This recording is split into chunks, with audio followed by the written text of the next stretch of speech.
So far in the programme, we've shown you how to save money on a family hatchback. We're trying to save you some money on speeding fines by showing you that if you speed up, you can get around them. And now we're going to give you the biggest money-saving tip of them all. There's been a lot of talk in the newspapers and on the radio this last couple of weeks about people running their cars, their diesel engine cars I should say, on vegetable oil. There's been so many people trying it that up north one supermarket chain is now rationing the amount of oil that it will sell to individuals. Now the thing is that you can run a car on vegetable oil. It's not completely brilliant. However, I've been joined here by Jason Taylor. You reckon you've got a little additive that makes the whole thing better, yeah? Yeah. So what we've got here is some normal vegetable? That's used vegetable oil from a Mexican restaurant. Used? Used, yeah.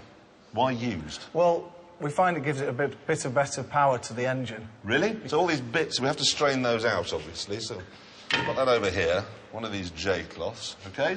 And in we go. So that'll collect the bits. Look at that. And you reckon this will work? Yeah, it's like golden elixir, that stuff. Does it make the car smell of it? It is actually. The different restaurants, you can tell what you're running it on. Seriously, yeah. So if we run a car on this, it's going to... a little essence of where it came from. Yeah.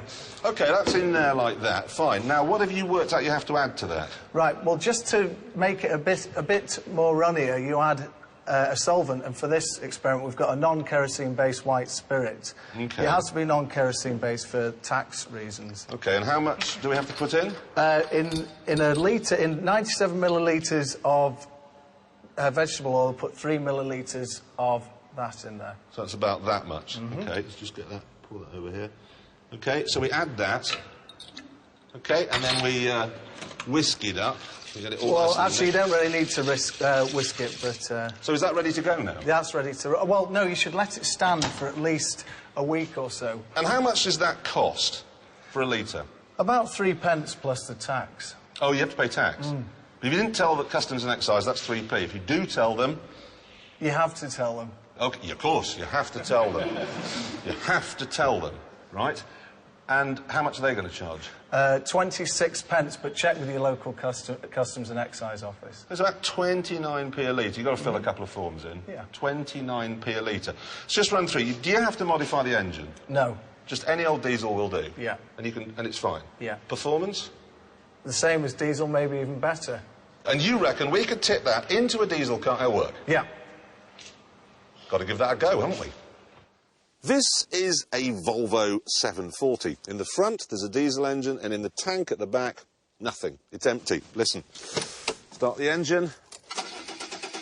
Can't start the engine. No fuel. And we can verify that. Look, here we have an independent adjudicator. Bal, you'll verify there's nothing in there. There's nothing in the tank. We've drained off 25 litres. It's completely empty now. Right, brilliant. Well, if we go round the back and look in the boot, we find a big container full of vegetable oil from El Rio's in Macclesfield. Now, we've added a splash of white spirit, and Bal is going to pour that into the tank. Right, it's now been converted from a carnivore into a herbivore. But, of course, being a diesel, you can't just start it. You have to bleed the system first, which you've just done, yes, Bal? Yep, all ready to go. System bled, no airlocks in there. Good, let's close the bonnet. If you want to step in, and let's see if it starts.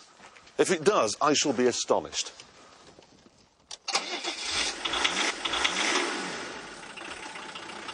That's amazing! Go, go!